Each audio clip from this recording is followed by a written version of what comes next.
The lie beneath the struggle, power, scarcity, and the crisis of democratic belonging.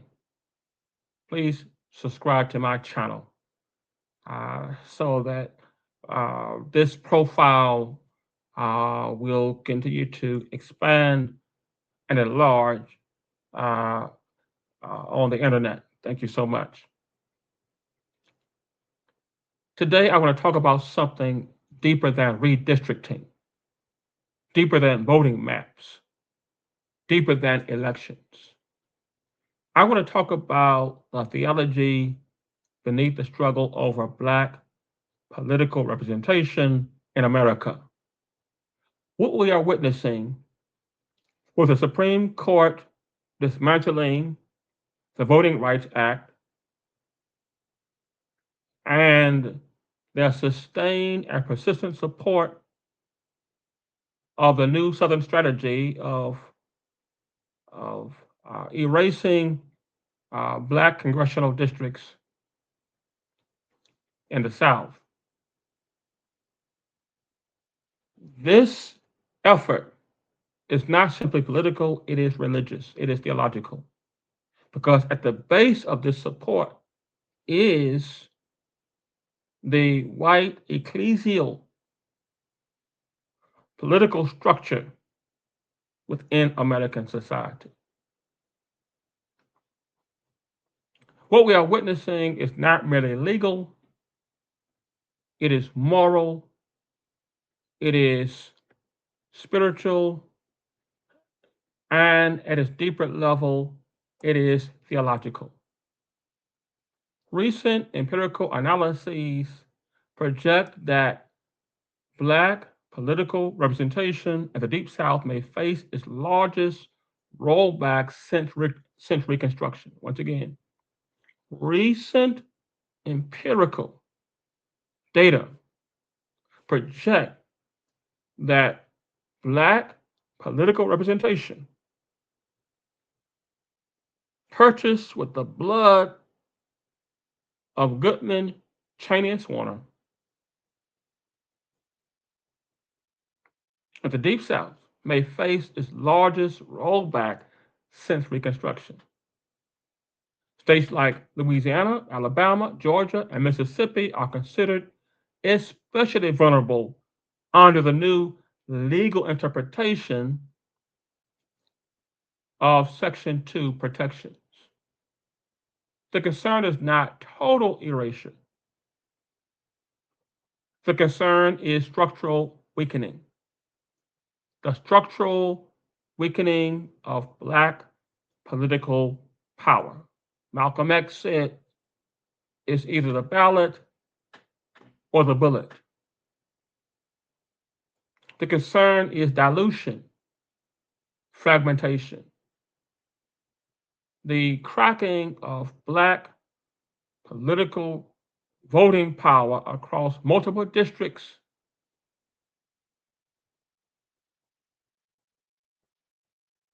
so that communities lose the capacity to elect candidates of their choice is the concern. And I want to argue something profoundly deeper. The crisis underneath all of this is not simply political competition, it is a theology of scarcity, a theology built upon the lie that there is not enough room for everybody. Andrew Welch wrote a book I recommended. It is entitled Plenty Good Room. This evangelical mobilization that created the Supreme Court, that voted down the Voting Rights Act essentially, has embraced over the past 60 years a theology of scarcity, that there's not room enough for everybody, not enough power, not enough resources, not enough dignity, not enough access. And within racialized societies, that scarcity consciousness becomes attached to hierarchy. Some groups begin to believe they are more deserving of security, representation, and public legitimacy than others. This is one of the deepest pathologies of racialized social structures. The belief that equality is a threat, the belief that fairness is displacement, the belief that shared power is loss. And what emerges is what I call counter-majoritarian racialized entrenchment, a political and moral posture that views demographic change, Black participation, and expanded democratic inclusion as existential threats to inherited power. And here is what makes it theological. The structure survives by means of a lie about deservingness, a lie about belonging, a lie about who is entitled to visibility, a lie about who is entitled to influence, a lie about whose voice counts as legitimate within the public square.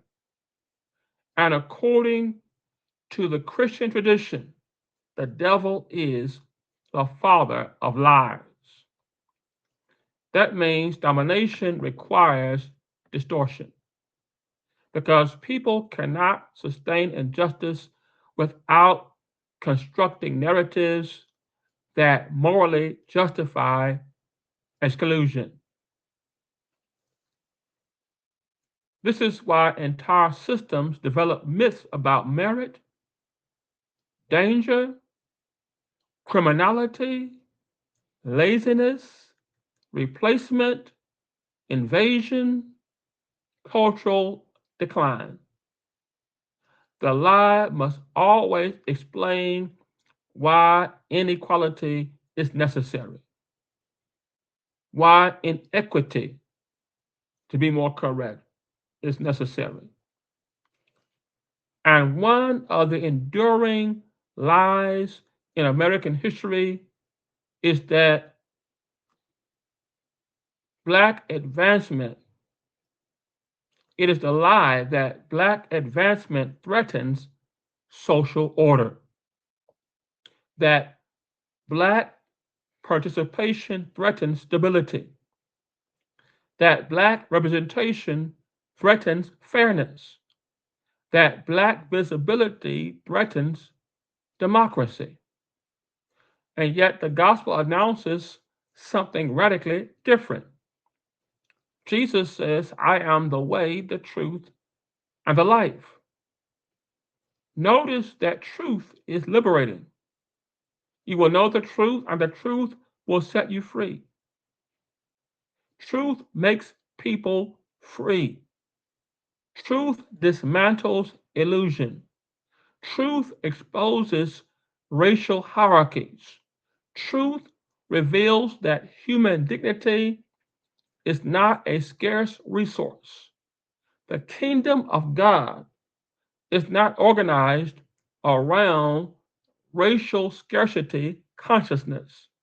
It is organized around abundance, shared dignity, mutual flourishing, beloved community, which means the fear underneath racialized political entrenchment is fundamentally theological. It is fear that equality means loss, fear that shared humanity means displacement, and fear that the expansion of democracy means the contraction of inherited dominance. It is a fear, but an unfounded fear because it is based upon a lie which chains rather than a truth that sets free. And that fear produces pathological politics. That is why fairness itself becomes interpreted as oppression. And this is one of the great contradictions of racialized societies. Counter-majoritarian, racialized entrenchment cannot survive without the lie that undergirds this scarcity consciousness. Groups historically positioned near the top of racial hierarchy begin interpreting democratization as victimization. Because when hierarchy feels normal, equality feels threatening. Freedom, Black freedom, feels threatening. And this is exactly why struggles over representation become spiritually revealing moments. They expose whether a society actually believes in shared humanity. They expose whether a society actually believes that humanity bears, all humanity bears the image of God.